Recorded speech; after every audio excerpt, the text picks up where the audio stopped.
नमस्ते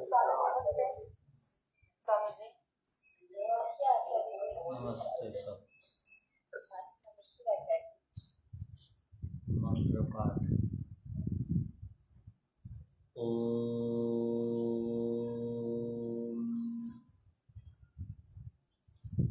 सहना भवतु सहनौ भुनक्तु सह वीर्यं करवावहै तेजस्विनावधीतमस्तु मा विद्विषावहै। ओम शांति शांति शांति।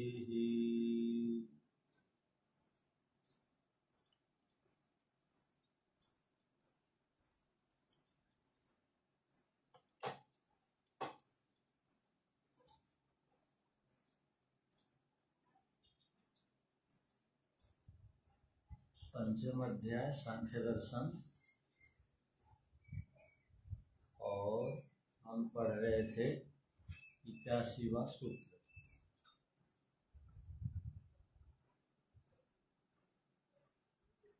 मुक्ति के विषय में जो भिन्न भिन्न मत हैं, अर्थात कुछ लोग मुक्ति को समझते हैं मोक्ष शिला को प्राप्त हो जाना, कुछ लोग मुक्ति का अर्थ को समझते हैं कि गोलक धाम को प्राप्त होना, और कुछ लोग मुक्ति का अर्थ चौथे सातवें आसमान को प्राप्त हो जाना कहते हैं। यदि मुक्ति का अर्थ वो वहाँ नहीं थे और प्राप्त हुए अभी, इसका अर्थ है संयोग हुआ, और जिसका भी संयोग होता है, अब संयोग हर समय एक पदार्थ का दूसरे पदार्थ के साथ ही होता है, तो संयोग हो गया आत्मा का एक स्थान विशेष को प्राप्त हो जाना। यदि मुक्ति है तो वो बहुत जल्दी वो संयोग वियोग में भी परिवर्तन को प्राप्त होगा।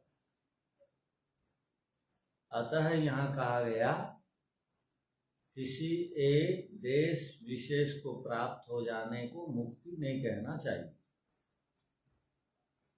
कोई भी यदि किसी पद प्रतिष्ठा व्यक्ति स्थिति मान सम्मान आदि को प्राप्त करता है, तो इसका अर्थ है कि उसका उस मान सम्मान पद प्रतिष्ठा व्यक्ति स्थिति आदि की जो प्राप्ति हुई वो पहले प्राप्ति नहीं हुई थी, अभी हुई है। इसका अर्थ है अभी जिस चीज की प्राप्ति हुई उस चीज से हमको अलग होना भी पड़ेगा। अतः सांसारिक पदार्थ कितने प्राप्त हो गए उसका जीवन में कोई भी महत्व नहीं है। ईश्वर रूपी पदार्थ प्राप्त हुआ या नहीं उसका जीवन में बहुत महत्व है। ईश्वर रूप पदार्थ प्राप्त होंगे तो कभी समाप्त न होने वाला शाश्वत सुख मिलेगा, और संसार के व्यक्ति हो, वस्तु हो, पदार्थ हो, स्थिति हो, प्रतिष्ठा हो, सम्मान हो, कुछ भी मिले वो सब एक दिन छूटेंगे। इससे पहले वाले सूत्र में 79वें सूत्र में क्या कहा गया था कि मुक्ति का अर्थ शून्य नहीं है। शून्य माने कुछ भी हाथ नहीं लगेगा। यदि कोई पुरुषार्थ कर रहा है उसके हाथ में कुछ भी नहीं लगता है तो वो पुरुषार्थ की कोटि में नहीं है। और यहाँ कहा मुक्ति का अर्थ विशेष देश को प्राप्त होने का अर्थ है संयोग हुआ और नाश को भी प्राप्त होगा। तो ये हमारा प्रसंग चल रहा है। किसी को कुछ पूछना है?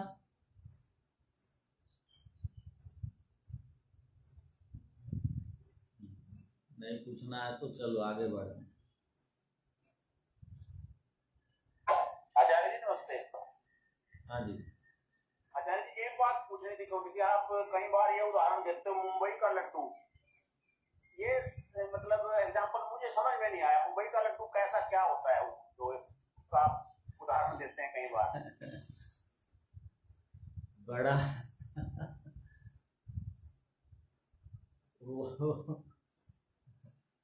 वो इनको पता है। आप मुंबई के नहीं हैं क्या? नहीं जी, मैं तो करनाल हरियाणा का हूँ, रहता मुंबई में। अच्छा। जरूर, पर मुझे ये नहीं तो कहीं मेरे आचार्य जी मुंबई का लड्डू तो प्रसिद्ध है ही नहीं। चलो नहीं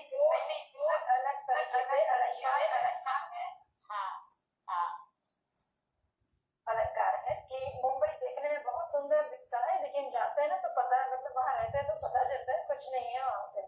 नहीं वो नहीं, एक मिठाई के नाम से गांव में मुंबई की मिठाई बोल के बेचते हैं। वो टांग करके घूमते हैं, बहुत बड़ी वो दिखती है, माने वो चीज आकार प्रकार से मिठाई, किंतु अंदर खोखला है। वो जैसे भांड बोलते हैं ना, भांड माने क्या बोलेगा, बड़ा बड़ा, अंदर से पोला रहेगा। उसकी प्रशंसा करना। हाँ बस चलो वो ऐसा भी समझ लीजिए आप, मुंबई जाने से माया नगरी में सब उपलब्धि हो जाएगी बोलते हैं, वहाँ है ही नहीं कुछ, उल्टे भोग में फंस जाएंगे। चलिए हाँ जी।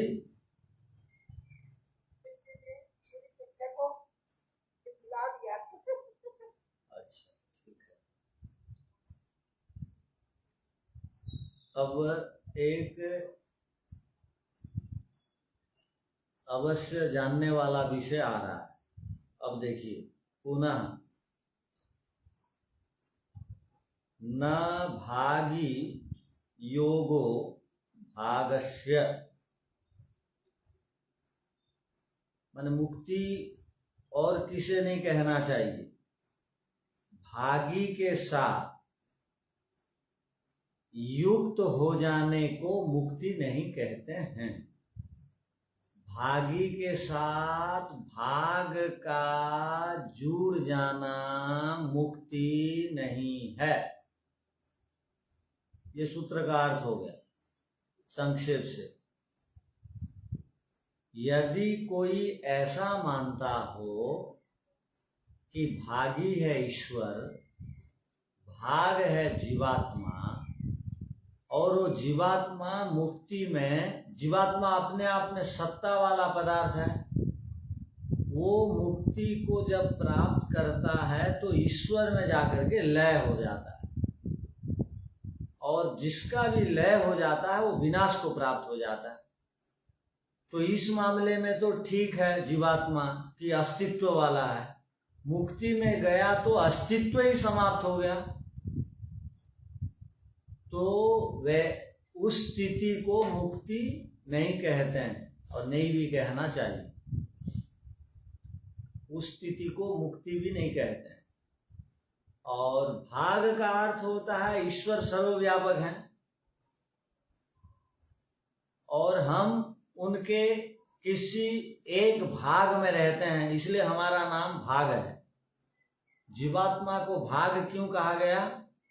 विस्तृत अखंड ईश्वर में हम एक किसी सूक्ष्म एक देश में ठहरते हैं, इसलिए हम लोगों को कहा गया भाग।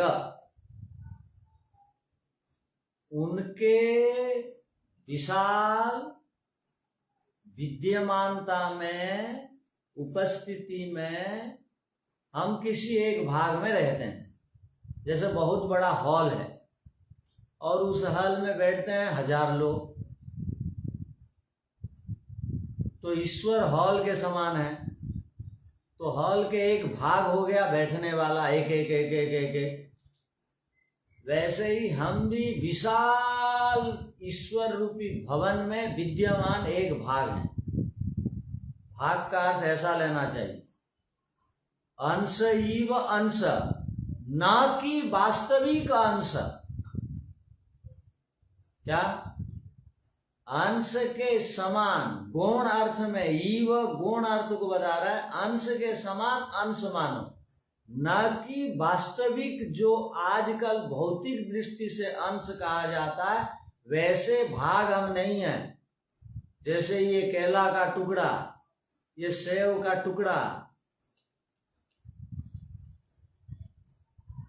और ये शरीर का एक खंड टुकड़ा, वैसा हम टुकड़े नहीं है ईश्वर के।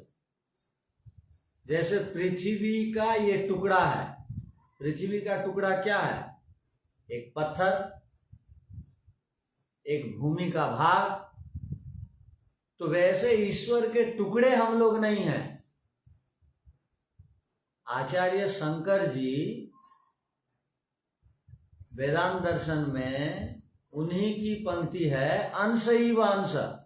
वो भी बोलते हैं ईश्वर सर्वव्यापक की विद्यमानता में हम उनके एक किसी भाग में ठहरते हैं, इसलिए हमको भाग कहा जाता, अंश कहा जाता है, ना कि उनके हम टुकड़ा हैं। बस बात खत्म हो गई। अब लोग इतने को समझने को तैयार नहीं। अब भाग का अर्थ लोग क्या बोलते हैं? हम उनके टुकड़े हैं। भाई आप उनके अगर टुकड़े हो जाओगे तो वेदांत दर्शन में एक सूत्र आया, अंशो नाना व्यपदेशात अन्यथा च अपि दासकत्वादिवत अधीयते एके। आप देखेंगे 2:3:43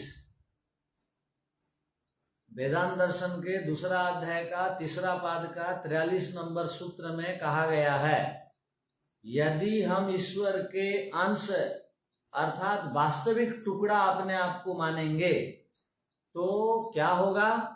हम जीवात्मागण, कोई चोर है, कोई डाकू है, कोई आलसी है, कोई प्रमादी है, तो ईश्वर आलसी, डाकू, प्रमादी, भांड आदि है, तो हम भी वैसे बने हुए हैं।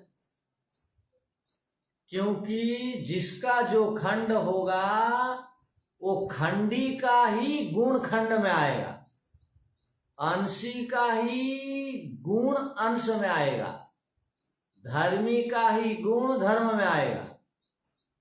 तो हम लोगों को, ईश्वर को भी लोग डाकू, चोर आदि बोलेंगे, आलसी आदि बोलेंगे, अनपढ़ बोलेंगे।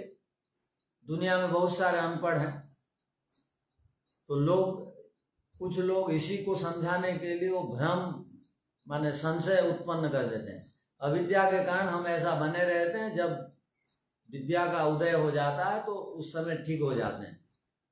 तो ये सब तो पीछे भी हम इस प्रसंग में अनेक सिद्धांतों से, तथ्यों से परिचित हुए थे। केवल इतना है इस सूत्र का अर्थ, कितना कि भागी ईश्वर में भाग जीवात्मा लय को प्राप्त हो जाता है, उसको मुक्ति कहते हैं, ऐसा नहीं कहना चाहिए। ईश्वर अविनाशी होने से, ईश्वर निरवयव पदार्थ होने से, ईश्वर अनादि नित्य होने से उनका कोई भी खंड नहीं होता। जिस प्रकार पृथ्वी सावयवी है, पृथ्वी को खंड किया जा सकता है। पानी सावयवी है, उसको खंड किया जा सकता है। किंतु ईश्वर सावयवी पदार्थ नहीं, अवयव वाले नहीं। और जो भी अवयवों से नहीं बनता है वो नित्य कहलाता है, उसको खंड नहीं किया जा सकता, उसका खंड कोई बन ही नहीं सकता।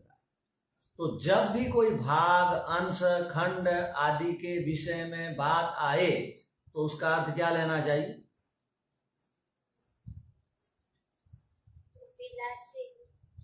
उसका अर्थ क्या लेंगे? अभी हम लोग ईश्वर के अंश हैं, इसका अर्थ क्या है? यदि हम ईश्वर के अंश हैं तो हमारे गुण ईश्वर के समान होने चाहिए। नहीं, हम ईश्वर के अंश हैं, भाग हैं, इसका अर्थ आप क्या बताएंगे, समझेंगे? ये जो पूरा पूरा ब्रह्मांड जो है ना, उसमें से जो पृथ्वी, मतलब इतनी बड़ी पृथ्वी है, उसमें से एक जगह पे हम रह रहते हैं, इस प्रकार से कि वो मतलब उतनी ही जगह पे हम रहते हैं, तो वो हम भाग हुए। और ये जो भागी अर्थात बड़ा जो है, जो स्वामी है, अर्थात वो ईश्वर। ठीक से बोलना आया नहीं।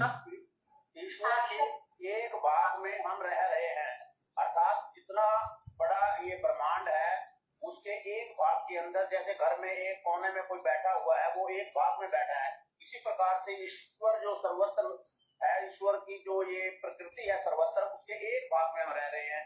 तो हम एक भाग, और वो भागी वो ईश्वर है क्योंकि वो सर्वत्र है।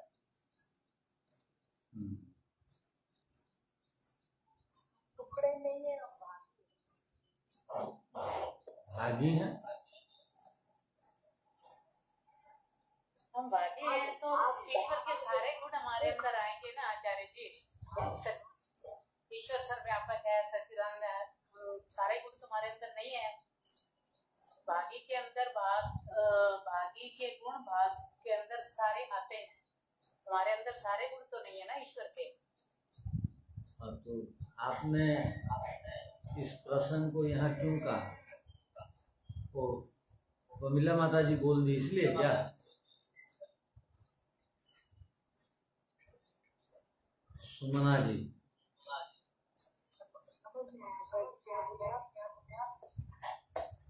चलिए अब समझ जाइए। जो अपने प्रमिला माता जी हैं वो बोली कि हम भागी हैं, तो सुमना माता जी बोली कि अच्छा ठीक है, आप भागी बोल दी, तो सुमना माता जी बोली अगर हम भागी हो जाएंगे तो सब ईश्वर के गुण आ जाएंगे। तो भाग में भी सब ईश्वर के गुण आएंगे या नहीं? यदि ईश्वर का एक टुकड़ा हम अपने आप को समझेंगे, उसका अंश, तब तो सभी गुण आएंगे, आ जाएंगे सब गुण।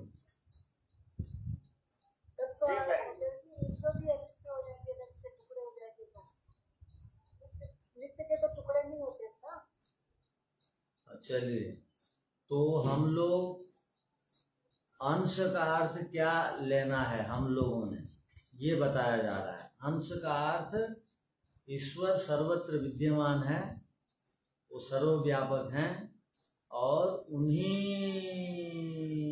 के अंदर हम रहते हैं एक भाग में, बस। वो सर्वत्र विद्यमान है, उन्हीं के एक स्थान विशेष में हम रहते हैं। मान लो ईश्वर का शरीर है ब्रह्मांड, और ब्रह्मांड के किसी एक कोने में एक भाग में हम रहते हैं, इसलिए हमको कहा जाता है जीवात्माओं को कि ये ईश्वर भागी का भाग है। बस इतना ही अर्थ ले लीजिए। अंश के समान अंश नहीं है, गौण अर्थ में अंश है, मुख्य अर्थ में अंश नहीं है। दोनों की सत्ता अलग अलग है। उनके अंदर हम इसलिए रह पा रहे हैं कि वो हमसे अधिक सूक्ष्म है, वो सर्वत्र विद्यमान है, हम उनसे स्थूल हैं, और हम सर्वव्यापक नहीं है, वो है, हम एक देशी हैं, वो सर्वव्यापक है। तो सर्वव्यापक सूक्ष्म सब के अंदर विद्यमान होने से हम स्थूल जीवात्मा उनके एक स्थान विशेष में हम रहते हैं। इसी का अर्थ है अंश, इसी का अर्थ है भाग, इसी का अर्थ क्या है? टुकड़ा, इसी का अर्थ है खंड। हाँ ठीक है, अब देख लीजिए भाष्य को। भागस्य, भागी और भाग एक ही हुआ जाता है जी।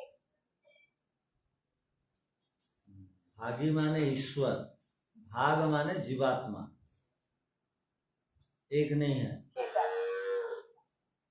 भागस्य भागयोगः न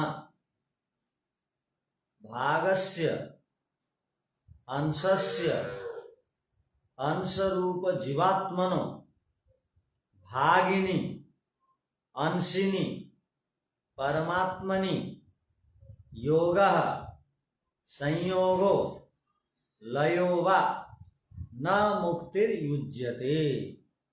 देखिए कितनी बड़ी बात बता दी गई। क्या कहा जा रहा है? भागस्य, भागस्य माने अंशस्य, अंशस्य माने अंशरूप जीवात्मन, जीवात्मा को समझाने के लिए इतनी सारी बातें बताई गई। भाग माने जीवात्मा, अंश माने जीवात्मा। वो कैसा है? तो भाग रूप जीवात्मा एक स्थान विशेष में ईश्वर की सर्वत्र विद्यमानता में एक स्थान विशेष में रहने वाला जीवात्मा, भागिनी अंशनी परमात्मनी, वो भागी जिसके अंदर हम भाग के रूप में रहते हैं, वो भागी परमात्मा में योग माने जुड़ जाने को, संयोग माने उसमें सम्यक रूप से आ जाने को, मिल जाने को, लय माने अपने अस्तित्व को वहां समाप्त कर देने को, वह न, उसको मुक्ति नहीं कहते। संयोगो ही वियोगांत इति हेतु हो, संयोग जो है वियोग का कारण होता है। संयोग जो है वियोग का कारण होता है। माने कोई किसी भी प्रकार का संयोग हो वियोग का कारण होता है। यदि ये एक पंक्ति सबको समझ में आ जाएगी तो और नेता आदि बनने के लिए झगड़ेंगे हो,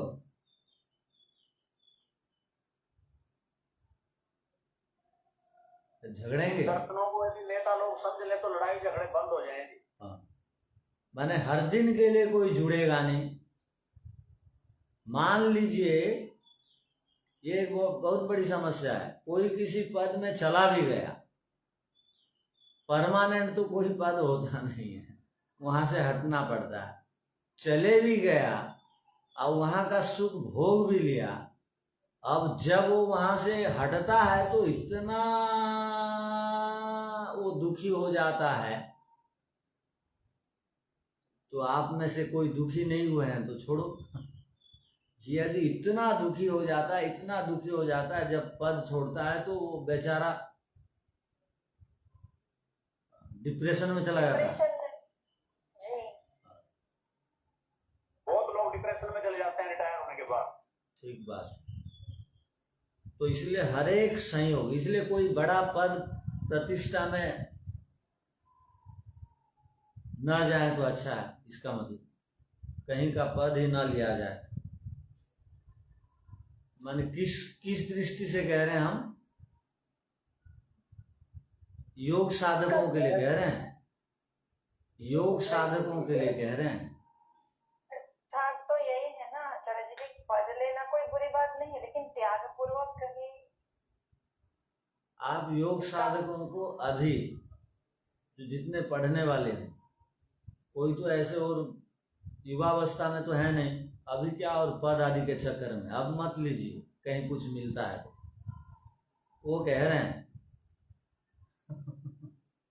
जागृति बहन तो ले सकती है ना।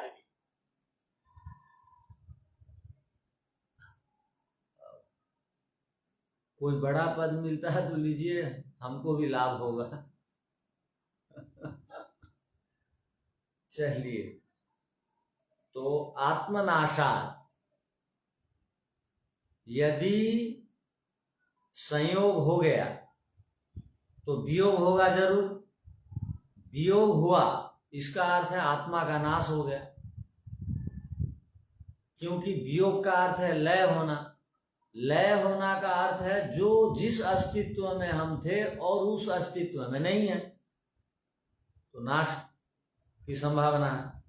न च अखंडस्य परमात्मनो जीवात्मा, न ही अखंड परमात्मा का जीवात्मा तथा भूत, उस प्रकार का भागो अंश खंडो, उस प्रकार का भाग अंश खंड नहीं है। यथा जैसे खंडवत्याम खंड वाली, पृथिव्याम पृथ्वी, खंडाह पाषाणादय, पृथ्वी की जिस प्रकार खंड है पत्थर आदि, उसी प्रकार अखंड परमात्मा के जीवात्मा खंड नहीं है। जिस प्रकार पृथ्वी के खंड हैं अलग अलग और पृथ्वी का गुण ही उन खंडों में भी है, उस प्रकार का खंड हम नहीं है। किसके? ईश्वर के, क्योंकि ईश्वर अखंड है। पाषाणादय संयुज्यन्ते विलीयन्ते। और विचित्र बात, ये पाषाण आदि संयोग को प्राप्त होते हैं, एक दिन रेत भी बन जाते हैं।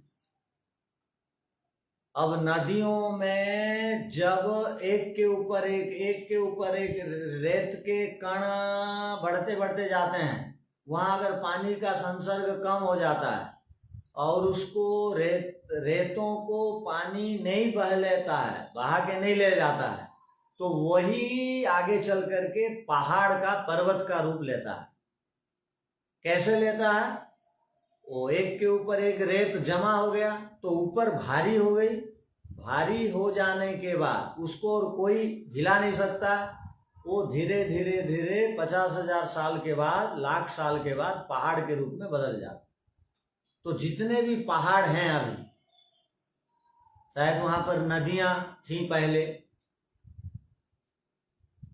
तो इसलिए आप देखेंगे समुद्रों में, बड़ी बड़ी नदियों में टापू सब बने हुए हैं पहाड़ पर्वत के। तो वहां रेत जमा हो करके जब भारी हो गए तो पत्थर का रूप ले गए वही। तो इस प्रकार वही विलीयन्ते, एक समय ऐसा भी आएगा जब वो ढीले पड़ जाएंगे तो कोई पानी आकर के उन्हीं को बहा ले जाएगा, वो रेत में बदल जाएंगे और जो अभी बन करके कठोर और बहुत शक्ति वाले बन गए हैं वो पहाड़ के रूप में दिखाई देंगे। तो संयुज्यन्ते विलीयन्ते च, ये संयोग वियोग चलते रहेगा। जीवात्मा तो परमात्मन एक देश वर्तित्वात्, जीवात्मा तो परमात्मा के एक देश में निवास करने से अंशः तस्मिन् तस्य तथा योगस्, वो जो अंश है अर्थात एक देश में जीवात्मा निवास करने से वो जो अंश है, वो जो भाग है, वैसा अंश तो योगस्तु बद्धस्यापि वर्तते। बद्ध लोग भी ईश्वर की विद्यमानता में एक स्थान घेरते हैं, एक भाग में रहते हैं, और मुक्तात्मा भी एक भाग में रहते हैं। तो दोनों तो समान हो गए अंश की दृष्टि से। तो मुक्ति में विशेष भाग वाला हो जाना, प्राप्त हो जाना आदि आदि हम कहेंगे, खंड वाला हो जाना, तो दोनों में कोई अंतर नहीं रहेगा। किस में? बद्ध और मुक्तात्मा में दोनों ही भाग हैं ईश्वर के, भागी के। ध्यान रखिए, दोनों ही भाग रहते हैं हर समय। यदि मुक्ति का अर्थ वहां जाकर के विलय हो जाना बोलेंगे तो कोई भी मुक्ति इसलिए नहीं प्राप्त करता है जीवात्मा कि मुझे स्वच्छंदता, स्वतंत्रता, विशेष सुविधा ना मिले ऊपर जाकर, माने ईश्वर के पास जाकर मैं अपना अस्तित्व को ही खो दूं, इसलिए कोई प्रयत्न नहीं करता है। सब लोग क्या के लिए प्रयत्न करते हैं? माता पिता भी प्रयत्न करते हैं हमारी परंपराएं बची रहे, बच्चों को हम संस्कार दे दें।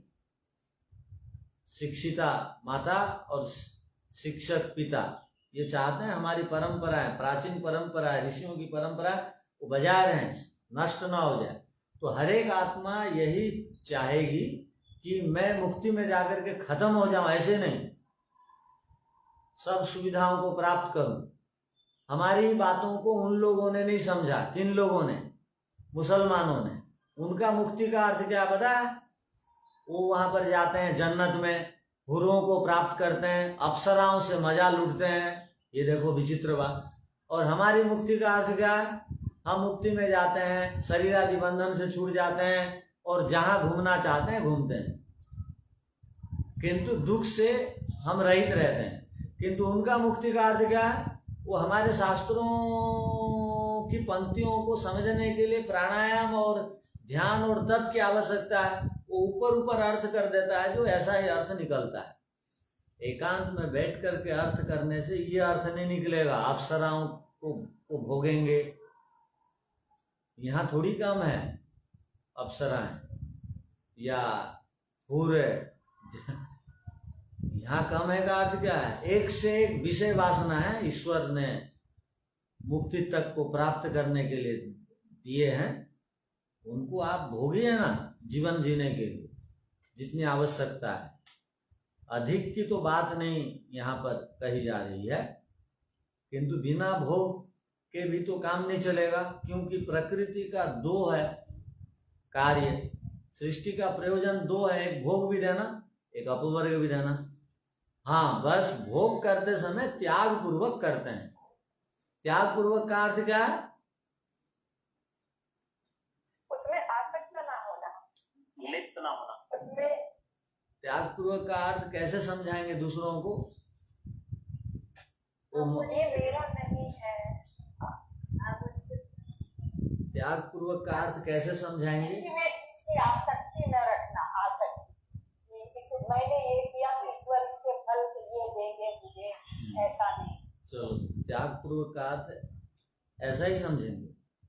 त्याग पूर्वक का अर्थ समझेंगे जैसे अच्छी मक्खी किनारे किनारे को खाती है, सब के पीछे नहीं पड़े रहती है, वो पूरे कढ़ाई में नहीं डूब जाती है। मक्खी किनारे किनारे को केवल जीवन जीने के लिए वो खाती है। वैसे हमको मुक्ति के लिए और स्वस्थ जीवन धारण करने के लिए, एक बित्ता पेट के लिए और 3.5 हाथ शरीर के लिए, जितनी जरूरत है उतना है। रहने के लिए 2 हैं आप लोग घर में, और हर शहरों में घर बना दिए, तो ये त्याग पूर्वक भोग नहीं है। तो जितनी जरूरत है कम से कम इकट्ठा करना, और ईश्वर की कृपा से अधिक आ गया तो दे देना। दे देंगे तो लाभ क्या होगा? अगले बार भोग की कमी नहीं रहेगी।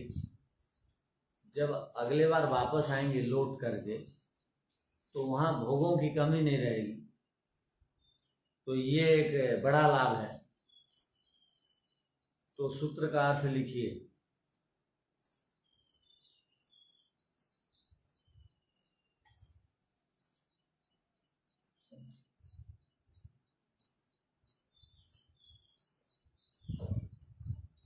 न भागी योगो भागस्य,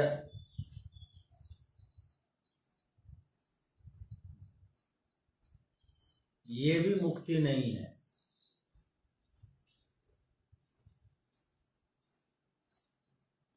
यह भी मुक्ति नहीं है। इस प्रसंग को आगे बढ़ाया जा रहा है।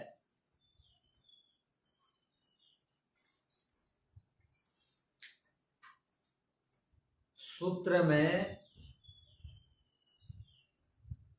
भागी शब्द आया, इसका अर्थ ईश्वर है।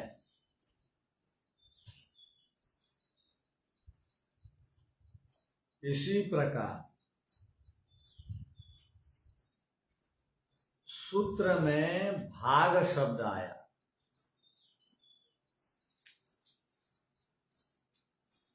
इसका अर्थ है जीवात्मा।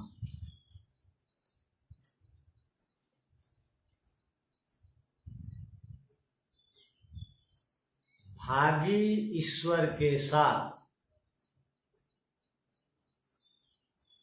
भागी ईश्वर के साथ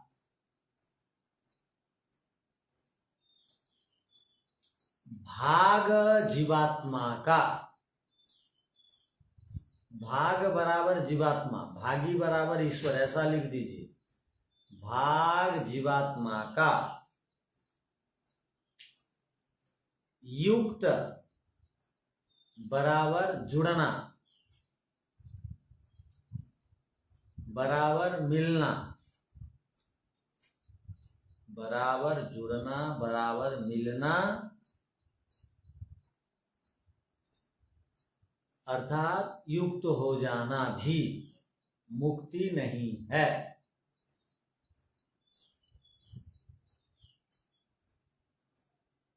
मुक्ति नहीं है। जीवात्मा परमात्मा का भाग है, अर्थात अंश है।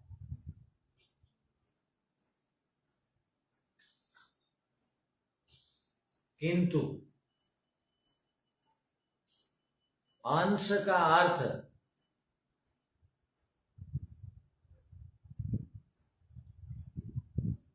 ईश्वर का साक्षात खंड नहीं है।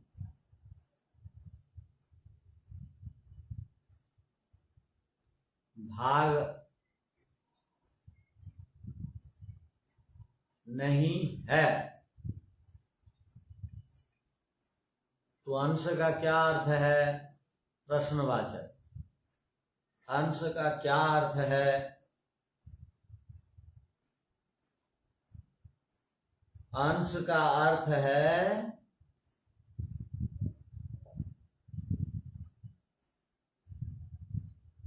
ईश्वर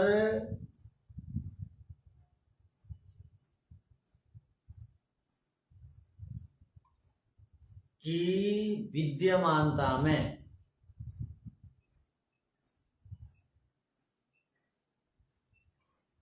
अर्थात ईश्वर सर्वव्यापक हैं।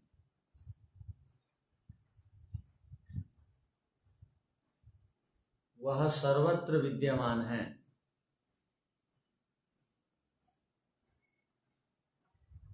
उनके एक भाग में रहने वाले को भी अंश कहा जाता है।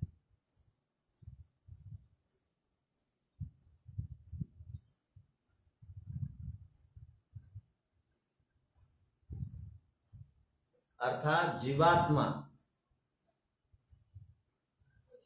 परमात्मा के एक भाग में रहता है।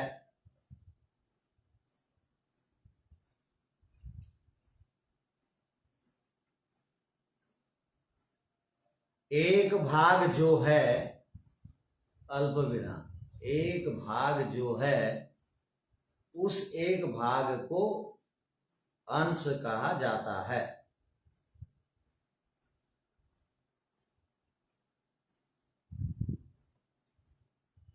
अंश इव अंश, अंश इव अंश, न कि वास्तविक अंश। दोबारा बोलिए। अंश इव अंश, न कि वास्तविक अंश। अर्थात यहाँ अंश वास्तविक अर्थ में टुकड़ा ग्रहण नहीं करना चाहिए।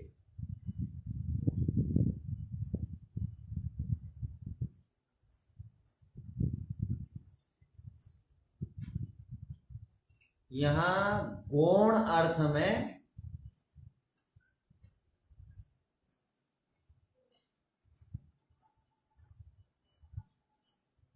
एक देश में जीवात्मा रहने के कारण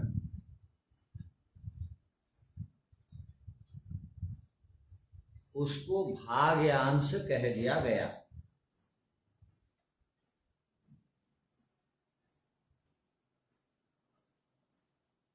परमात्मा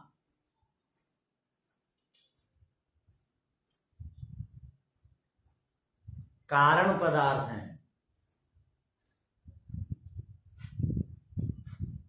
निरवयव हैं,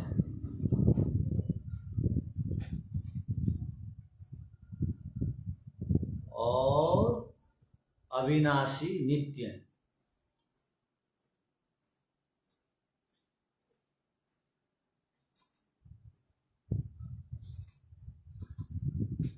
कारण पदार्थ के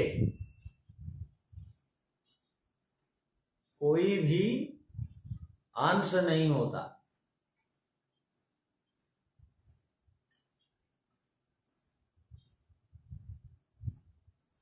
कार्य पदार्थ के अंश होते हैं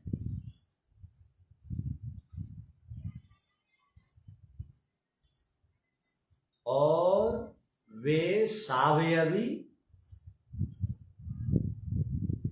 और अनित्य होते हैं।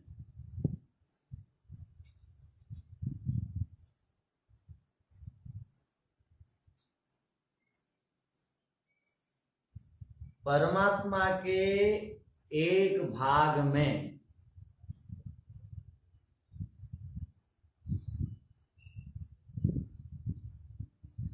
हम रहते हैं, इसलिए हम भाग कहलाते हैं।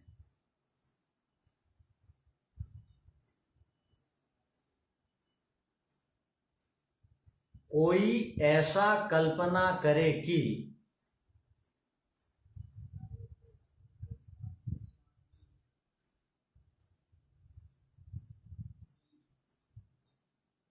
जीवात्मा परमात्मा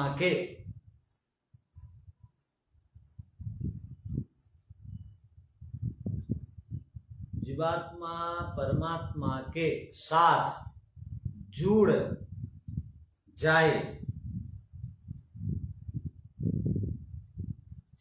अल्प विराम, संयोग को प्राप्त हो जाए,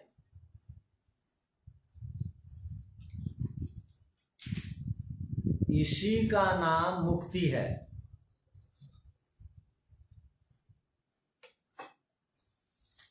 तो ऐसा कथन नहीं करना चाहिए।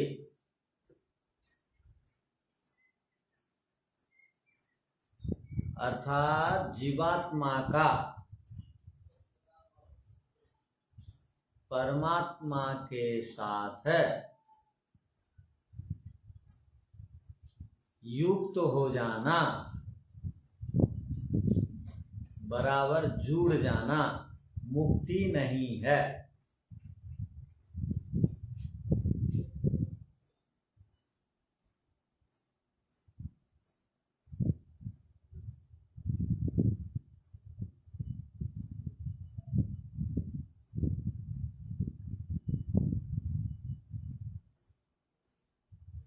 इसलिए मुक्ति का अर्थ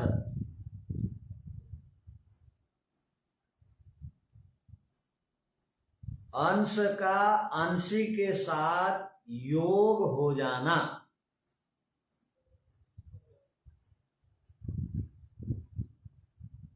ऐसा नहीं है। अंशी के साथ योग हो जाना अर्थात जुड़ जाना मुक्ति है, ऐसा नहीं कहा जा सकता, नहीं कहना चाहिए। तो मुक्ति क्या है?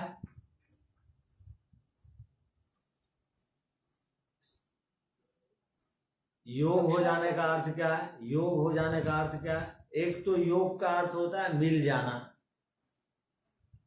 इजुरी योगे माने मिल जाने को कहते हैं।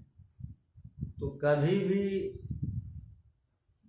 मुक्ति का अर्थ ऐसा मिलना नहीं, मिलते वही पदार्थ हैं जो सावयवी होते हैं, परमाणु आपस में मिलते हैं। तो वैसे हम लोग जाके ईश्वर में मिलने को मुक्ति नहीं कहते, योग नहीं कहते। तो मुक्ति का अर्थ क्या हो गया कि युज समाधो, ईश्वर का साक्षात्कार कर लेना, यह है मुक्ति, योग। ईश्वर के साथ जीवात्मा मिल जाने को मुक्ति जो कह रहे हैं वो गड़बड़ है। मिलते कौन है?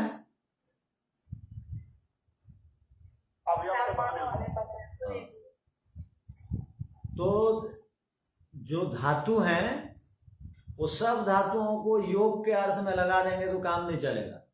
योग दर्शन में जो योग है उसका अर्थ है युज समाधो, समाधि को प्राप्त होना। और कौन सी समाधि?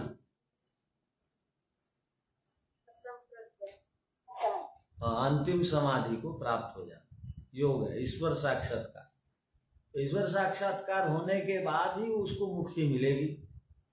तो योग का अर्थ ये लेना है। योग का अर्थ यदि वो लेंगे मिल जाना, तो जो भी जहां जाकर के मिलेगा वो हटेगा, समाप्त भी होगा। ना हमको हटना है वहां जाकर के, ना समाप्त भी होना है। इसलिए हमको समाधि लगाने की आवश्यकता है। तो सूत्र का अर्थ समझ में आ गया? तो ठीक है, चलिए। ओम शांति शांति शांति। सबको साधन